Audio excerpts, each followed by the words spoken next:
Olá, meu amigo, minha amiga, estamos de volta com mais um Portal do José. Nesses tempos tão complicados, onde um espaço como esse nosso aqui se torna cada vez mais numa ferramenta que contribui para a gente sair dessa situação toda que nos amedronta muitas vezes, né? Aliás, esse é o propósito dessa gente que está no poder.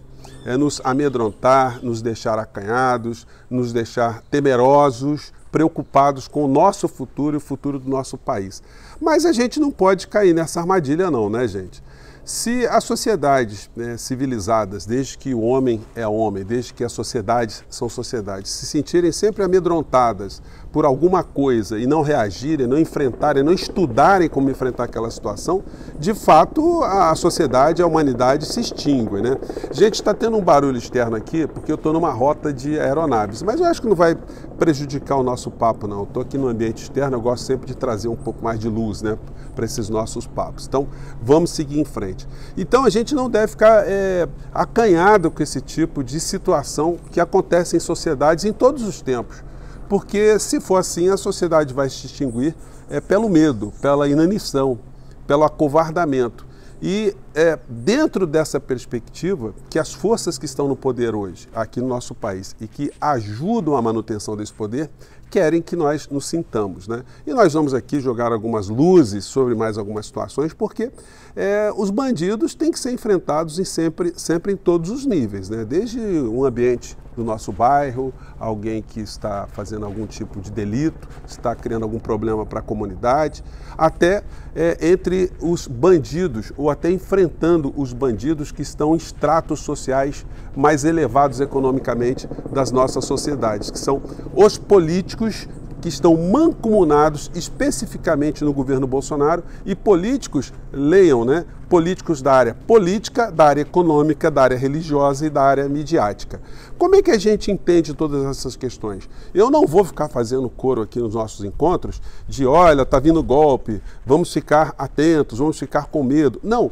A gente tem que identificar como os delinquentes estão agindo. E se a gente conseguir espalhar ao máximo como é que agem os delinquentes, qual é a finalidade dos delinquentes, mais a gente evita danos. Infelizmente, tem uma grande parcela da sociedade, que são pessoas que depositam crença no presidente da República, que não estão percebendo o que está acontecendo. São pessoas que estão sequestradas psicanaliticamente, emocionalmente, moralmente, eticamente.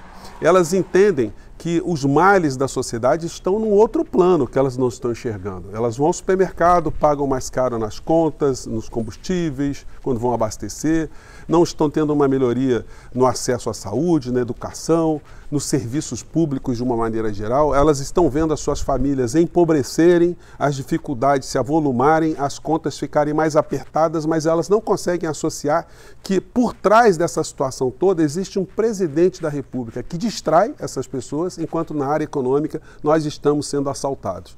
E esse tipo de situação é que se pretende, pelo poder central, né, pelo poder econômico, que se perpetue aqui no nosso país. Pois bem, eu vou jogar hoje mais algumas questões aqui no nosso encontro, porque ele serve para isso, para informar e trazer perspectivas que não nos deixem acanhados diante de tudo que está acontecendo. Nós somos brasileiros, nós somos cidadãos, nós somos sobreviventes e nós não podemos ficar dando coro a assunto de lunático, porque as delinquências podem gerar outras delinquências. E o delinquente não emparedado, não confrontado com a lei, com a civilização, ele pode criar as asinhas e acaba ganhando o jogo, muitas vezes, muito mais pelo tipo de impressão que causa do que pelas suas ações concretas. E aí vamos observar bem, né? Nós temos o líder dessa gente, que é uma pessoa absolutamente acovardada, né? O presidente da República, ele não tem nenhum ato ao longo da sua vida inteira que você possa classificar como uma pessoa destemida, uma pessoa corajosa, uma pessoa com a verdade, com a ética, com a moral, com o princípio que tem inspirado outras tantas pessoas. Nós vemos um mentiroso advogando uma série de fundamentos, uma série de princípios que ele nunca cumpriu na sua vida, mas serve para engabelar uma série de pessoas. Especificamente as pessoas que são ligadas a algum tipo de religião e que olham para a figura do presidente da República e acham que é uma pessoa que se identifica com algum mandamento religioso, né? Pois bem, eu vou conversar com vocês sobre essas questões, mas antes de mais nada, se você está chegando agora no nosso portal, convido você a se inscrever, você ajudar a gente a ampliar ainda mais esse tipo de movimento de reação, movimento de explicação para a maior parte das pessoas que a gente puder do que é que está acontecendo. A sua inscrição aqui é muito bem-vinda. Se você puder, compartilhe também os nossos outros vídeos, se você gostar. Dê sempre o seu comentário aqui, porque é sempre bem-vindo e é sempre considerado também. Gente, hoje mais cedo eu falei com vocês sobre um tipo de braço, né, que o pensamento golpista aqui no Brasil tem. E um braço é o braço jurídico, né? Porque em todos os sistemas de iniquidades no planeta, você teve juristas justificando aquilo que estava sendo praticado ali. Até mesmo a escravidão, né? Escravidão comandada ali por países europeus, a escravidão aqui no Brasil, a escravidão em outras partes do mundo, o apartheid, sempre teve algum tipo de jurista dizendo que aquilo era lícito, que aquilo era legal, que tinha que ser cumprido, enfim.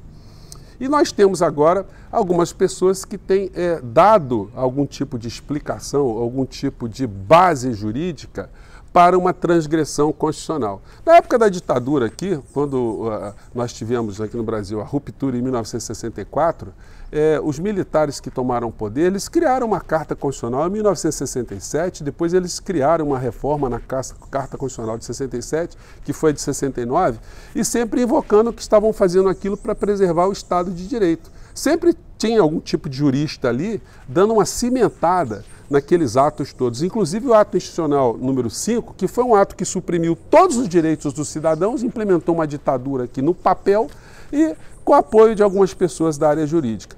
E os mesmos parece que estão aí, né? Não se foram, continuam ainda como fantasmas, tentando contaminar a nossa democracia. E eu falei do senhor Ives Gandra Martins, que foi uma pessoa elevada à condição de jurista dessa gente pelo senhor Malafaia. E hoje, para minha surpresa, uma matéria aqui na Folha de São Paulo, fazendo uma espécie de debate, né? Deixa eu ver se dá para colocar aqui para vocês. Uma espécie de debate aqui, não sei se vai dar para pegar. Vamos ver aqui, do senhor Ives Gandra de um lado e a doutora Maria Coelho Araújo. O doutor Ives Gandra, só para vocês saberem como é que a conexão dele com o golpismo já não é de hoje, aqui nos créditos dele vem o seguinte: Ives Gandra da Silva Martins, 87 anos. Formado pela USP, é doutor em Direito pela Universidade Mackenzie, que sempre foi considerada, desde o tempo que eu era estudante de Direito, uma universidade radical de direita, né? Pois bem, é o presidente do Conselho Superior de Direito da Fé Comércio, ou seja, ligado lá à grana, né? E professor emérito da Universidade Mackenzie, da Escola de Comando e Estado-Maior do Exército e da Escola Superior de Guerra. Então, é uma figura que está emprestando algum conhecimento jurídico para justificar que o poder presidencial, quase um poder imperial, ele não pode ser contestado em absolutamente nada, porque é uma grande distorção. Ele ficou defendendo aqui, no texto aqui, que o Daniel Silveira poderia cometer crimes através do mandato parlamentar, que ele não poderia ser cassado, e uma vez cassado, ou uma vez sofrendo algum tipo de sanção criminal, o presidente tem de forma absoluta a condição de anistiá-lo. E não é bem assim, né, gente? Em qualquer sociedade há regramentos. Há regramentos no seu prédio, se você mora num apartamento, num condomínio, se você pertence a um clube social, tem regras para entrar na piscina, para frequentar a sauna. Se você está dentro de um ambiente coletivo, dentro de um shopping center, tem horários, tem situações, enfim, tem uma série de situações que você tem que cumprir. Um país que é regrado por uma carta, essa carta é uma espécie de regra para que todos se adaptem, para que todos cumpram, para que a gente não tenha conflito. O presidente da República ele tem uma série de prerrogativas, uma série de atribuições, como tem o ministro da Suprema Corte, como tem o deputado federal, tem o deputado estadual, tem o vereador, tem o prefeito, tem o padre, tem o dentista, tem o médico, tem o psicólogo, enfim. Todas essas pessoas em sociedade também obedecem a uma série de regramentos, porque se não fosse assim, nós teríamos uma verdadeira anarquia, todo mundo faria o que bem quisesse. E o que está pregando aqui esse senhor aqui? porque o presidente da República não tem que dar bola para a Constituição. É como se a Constituição não existisse aquilo que é certo e errado. O presidente pode fazer qualquer coisa desde que ele esteja amparado por princípios constitucionais, pelo princípio da legalidade, se aquilo estiver previsto na lei.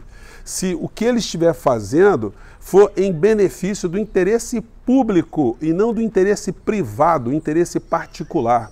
E a gente está vendo muita distorção no meio dessa história toda, e isso tem feito com que esse tipo de fala golpista do senhor Ives Gandra sirva para municiar alguns militares que também têm esse interesse de uma ruptura institucional, sem saber o que se quer colocar no local, né? Porque essa gente fica fazendo muita espuma, gente, mas o que eles querem de fato? Eles querem todo o poder absoluto na mão do Bolsonaro? É isso? O Brasil, depois de 522 anos, depois de tudo que a história do Brasil passou, nós vamos ser reduzidos a uma nação conduzida por um acéfalo, uma pessoa que faz as coisas que Bolsonaro faz contra o interesse do nosso país, contra o interesse público? É isso que essas pessoas querem? Nós não teremos mais um poder legislativo, não teremos mais um poder judiciário? Ou teremos um poder judiciário para quê? Só para concordar com todas as coisas que uma eventual ditadura venha estabelecer aqui no nosso país? Então, gente, a gente tem que alertar todo mundo. Olha, meu irmão, minha irmã, você está sendo enganado se você está caindo nessa discussão. Quanto mais tempo a gente perde discutindo esses loucos, mais nós estamos sendo assaltados. Porque você não está vendo o Paulo Guedes fazer pronunciamento, né? Você não está vendo o Paulo Guedes falar sobre Daniel Silveira, você não está vendo o Arthur Lira se metendo nisso, o Rodrigo Pacheco, todo mundo assim meia distância. Os grandes veículos de comunicação estão dando espaço agora para carnaval. Todo mundo pelado, todo mundo na avenida, sambistas, passistas, né? O que de fato influencia no teu final de mês, no pagamento das suas contas, eles não estão dando cobertura, que a Eletrobras está para ser privatizada, que eles querem fatiar a Petrobras, que vai aumentar o custo dos combustíveis, que eles querem tirar os seus direitos sociais para você pagar mais no plano de saúde, para você ter que pagar uma faculdade privada sempre, uma escola privada sempre, se você quiser uma educação de qualidade para o seu filho. É isso que eles estão escondendo por trás dessa história toda. Então, quanto mais espumas e mais loucuras a gente vê comandadas por essa gente, mais a gente acaba caindo nessa armadilha. Mas a gente não pode ter receio não, gente. Eu fico assim com muita irritação às vezes, quando eu vejo pessoas aqui na internet, alguns colegas jornalistas, né, historiadores, enfim, formadores de opinião, ficarem dando eco a esse discurso do medo, o discurso da pasmaceira, o discurso da submissão à loucura alheia. Não, peraí, a gente tem que mudar esse disco aí. Meu amigo, olha só, parem com essa baboseira, parem com esse discurso. Vocês estão errados, vocês estão enganando as pessoas aqui no nosso país. Vocês estão querendo o quê? É isso que a gente tem que alertar. Pessoa que quer transgredir a crime, que quer transgredir a lei, que quer praticar crime, é criminoso. A pessoa que não respeita o Estado de Direito é uma pessoa criminosa. Se você não está de acordo com a lei, você tem que lutar para que a lei mude. E não simplesmente fazer o que você quiser, interpretar a lei ao seu bel prazer.